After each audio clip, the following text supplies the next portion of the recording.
কুমিল্লা থেকে আরো জানাতে যোগ দিচ্ছেন সহকর্মী তানভীর খন্দকার। তানভীর, বন্যা পরবর্তী পরিস্থিতি এখন কুমিল্লাতে কেমন দেখছেন? এছাড়া ৪ শতাধিকের মতো শিক্ষা প্রতিষ্ঠান নষ্ট হয়েছে এই বন্যায় এবং শিক্ষা উপকরণও সব ক্ষতিগ্রস্ত হয়েছে শিক্ষার্থীদের। এক্ষেত্রে বলা হচ্ছে যে সরকারের পক্ষ থেকে শিক্ষার্থীদেরকে সহায়তা করা হবে, এর জন্য কি উদ্যোগ চোখে পড়েছে? আসলে এখনো পর্যন্ত কিন্তু যারা ক্ষতিগ্রস্ত হয়েছে তাদের তালিকা তৈরি করছে জেলা প্রশাসন, উপজেলা প্রশাসন এবং শিক্ষা বিভাগ।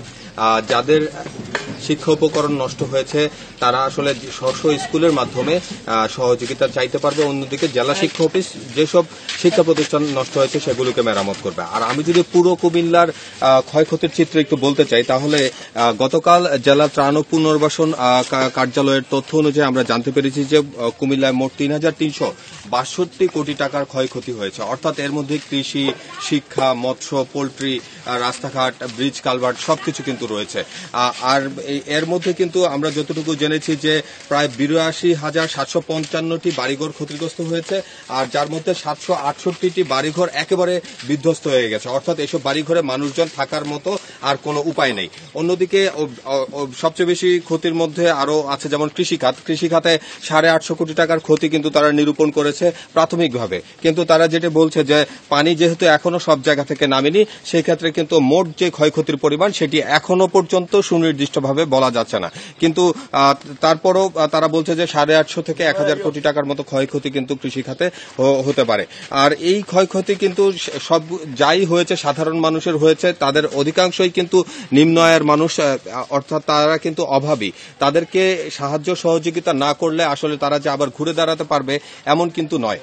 আমরা সকালেই বেশ কয়েকজন কৃষকের সাথে কথা বলেছিলাম। তারা বলেছে তাদের যে ক্ষয়ক্ষতি হয়েছে সেই ক্ষয়ক্ষতি আসলে নিজের চেষ্টায় আর এখন পূরণ করা সম্ভব নয়। সরকারি কিংবা বেসরকারি যারা দাতা সংস্থা আছে তারা যদি এসে এই ক্ষয়ক্ষতিতে তারা কিছুটা সহযোগিতা করে তাহলে কিন্তু ঘুরে দাঁড়ানো যাবে। আর একটি বিষয় হচ্ছে যে আমরা বিভিন্ন এলাকায় রাস্তাঘাটের যে ক্ষয়ক্ষতি দেখেছি সেটি কিন্তু একেবারেই বিধ্বস্ত অবস্থা। কোন একটি এলাকার রাস্তাঘাট নষ্ট হলে সেই এলাকার প্রয়োজনীয় সবকিছু কিন্তু পূরণ করা সম্ভব হয় না। কিন্তু এলাকাবাসী যেটি বলছে যে জরুরি ভিত্তিতে যেসব গ্রামগুলোর সংযোগ সড়ক নষ্ট হয়ে গিয়েছে সেই সংযোগ সড়কগুলো যদি ঠিক করে দেওয়া হয় তাহলে বেসরকারি ভাবেও হলেও কিন্তু পাড়ার প্রতিবেশী সহযোগিতায় যেসব ঘরবাড়িগুলো ভেঙে গেছে সেগুলো মেরামত করা এবং মানুষগুলো মাথা গোঁজার ঠাঁই পাবে। অর্থাৎ তারা কিন্তু প্রশাসনের কাছে বারবার দাবি করছে সেটি হচ্ছে যে সড়ক এবং ব্রিজ কালভার্টগুলো কিন্তু এখন গুরুত্বের সাথে যদি ঠিক করা দেওয়া হয়। আর আমি এখন যে গ্রামটিতে আছি এটি হচ্ছে বুড়িচং উপজেলার কিং বাজেহুড়া গ্রাম।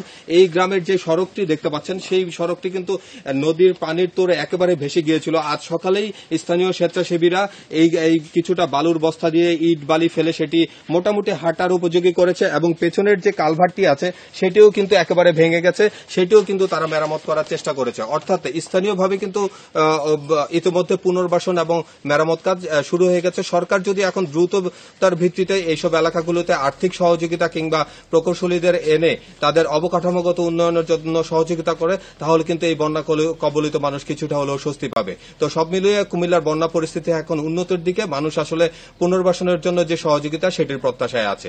তো এই ছিল কুমিল্লা থেকে আমার কাছে বন্যা পরিস্থিতির সর্বশেষ খবর। কুমিল্লা থেকে জানাচ্ছিলেন তানভীর খন্দকার।